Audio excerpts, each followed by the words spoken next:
G'day viewers, how are you? We've made it halfway through the week. It's Wednesday, which means it's time for WAINGAFAT Wednesday, an acronym that means who or what am I not giving a fuck about today? And honestly, there's rarely a more perfect WAINGAFAT than what I have today, namely all the people in a tiz about conspiracy moron Alex Jones being drop-kicked from most of the major social media sites. In about 24 hours, he got kicked off, his podcasts kicked off Apple iTunes, then off Spotify, and then most of his Facebook pages shut down, and most of the InfoWars YouTube channels shut down for repeated violations of terms of service. And it was like a weird domino thing. People go, why did it all happen at once? It's going, well, it should have happened a long time ago. He's had temporary suspensions or warnings from Facebook and YouTube, but then suddenly Apple goes, no, a lot of people have pointed out that the stuff he says on his podcast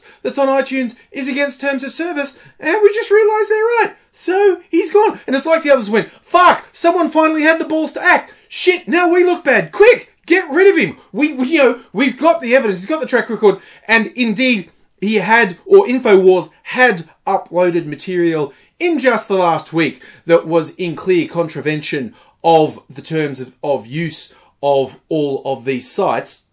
But it did look kind of funny that they all did it within about 24 hours. I mean, Twitter didn't, which is lending increasing weight to the slightly conspiratorial theory that Jack from Twitter is an active fucking supporter of these right-wing shit stains. But, giving the benefit of the doubt, he said technically on Twitter they haven't breached terms of service. I mean, it would be interesting to see how cautious both Alex Jones and other InfoWars people are now on Twitter, because they've got a big old site on their forehead, and people will be reporting them left, right, and centre. And that's a kind of bogus thing. I mean, it happens to me.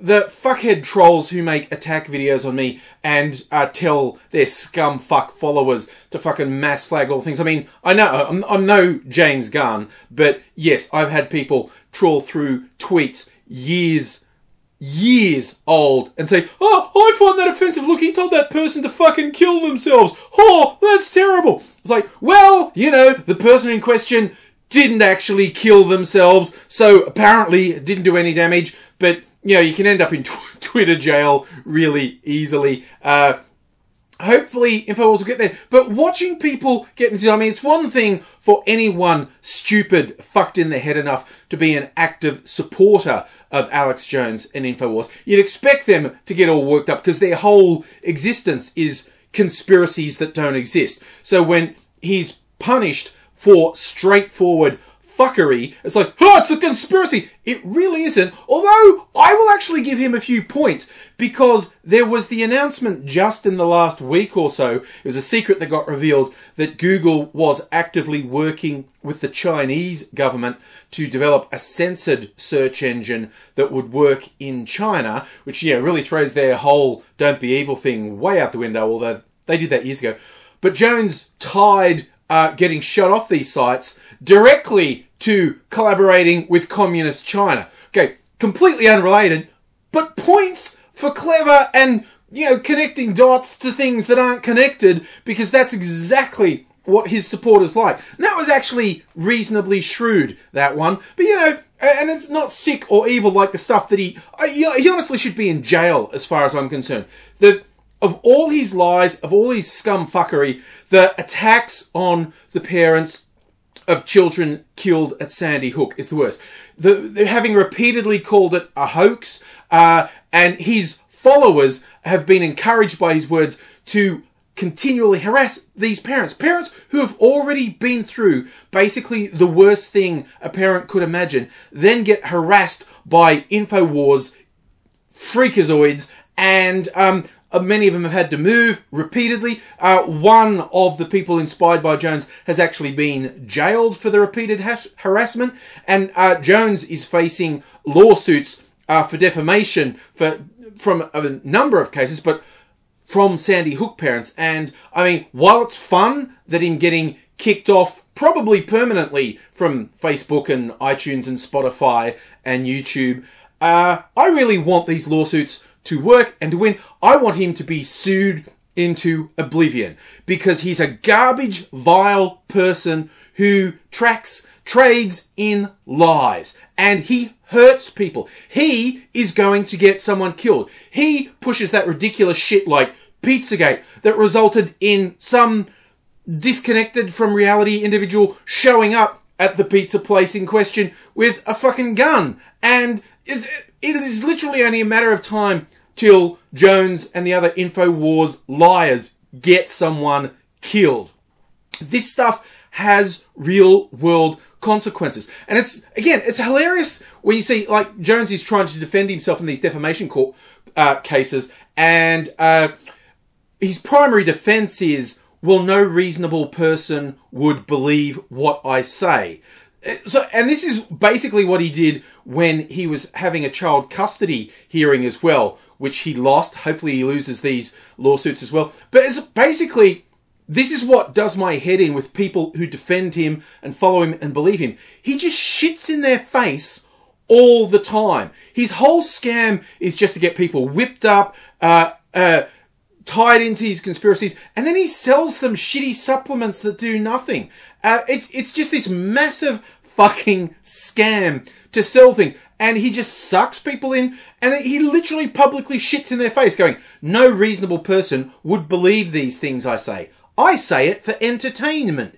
It's performance. It's just like, how could you possibly follow someone and revere someone who says repeatedly, publicly, you're a fucking moron if you believe him? It absolutely does my head in. And you know what? I want to throw in one thing. I did see it was an InfoWars contributor because, again, the people go, oh, free speech. It's kind of like, no, you fucking morons. Free speech is about the government not arresting you or punishing you for things you say that don't breach it. And there are limits on that. As I always tell people, even in the US, the First Amendment has limits. You can't incite people to commit crimes. You can't make credible threats against people. You can't incite people to revolt against the government. And you can't slander or libel people. Those are just some of the exceptions. And the majority of US states have hate crime laws, as hate speech laws as well. So it's basically, even in the US, free speech has limits. But it definitely, the First Amendment does not affect private companies and whether or not they should provide you with a platform. A private company, whether it's a media company or an internet company, who says, no, what you say is not a thing I want propagated, it's against the rules we set up, you're out. That has literally nothing to do with any legal concept of free speech. There is literally nowhere in the world where there is a legal concept of free speech that says, I can say whatever I want and I don't have to suffer any repercussions for it. It's like, and there's definitely no law that says private companies have to give me a platform. That's my roundabout way of getting to this. One of the many freaks from InfoWars saying on Twitter, like, oh, that stupid liberal argument about Facebook is a private company. No, it's not. Look, and she showed a listing for Facebook that said it was a public company, as in a publicly traded company on the stock exchange. And she's latched on to, see, it's not private. It says they're right there on Facebook. It's public. And it's like, okay, you lot are supposed to be pro-capitalism. So you could at least learn the simple fucking basics of economics. As in, there are private companies that may actually be privately held, and there are private companies that may be publicly traded on the stock market, and then there are public entities, public utilities, which means government-owned entities. That's the separation. Public in that context, as in people who tend to have to at least tie in with some sort of First Amendment stuff in the US. The law is really quite complicated and changes a lot. But government departments, government entities have more of a responsibility around respecting free speech, etc. Private companies, whether they're publicly traded on the stock exchange or just held in private hands, the free speech law has virtually no effect on them at all. So, yeah, you know what? If you're going to actually call other people stupid, spend 5 minutes looking up the meaning of terms before you use them. Because these terms have meanings. They're not just random words. Although when you look at an InfoWars person, they do just seem to string random words together. So I want a word for this. And this InfoWars, she was so belligerently proud of, I just owned the libs. And it's like, you fucking didn't. You've made yourself a laughing stock with your basic economic illiteracy on the simplest level. Like, how fucking stupid do you have to be to say, public company, that means something apart from government owned? It's just like, what is wrong? So I wanted to come up with a new word for someone who is that fucking thick and that fucking ignorant, yet is bizarrely, belligerently proud of their ignorance. And I thought about it for a while. There's lots of words you could have combined, but in the end, I just sort of came up with a special word for this type of person. I've decided this type of person should be called a smugwit. They're a fuckwit who's smug about their fucking stupidity. And there's far too many of them. So when you run across a smugwit, either on the internet or in real life, don't waste your time on them. You can't reach them. They're not only stupid, they're incredibly smug about their stupidity.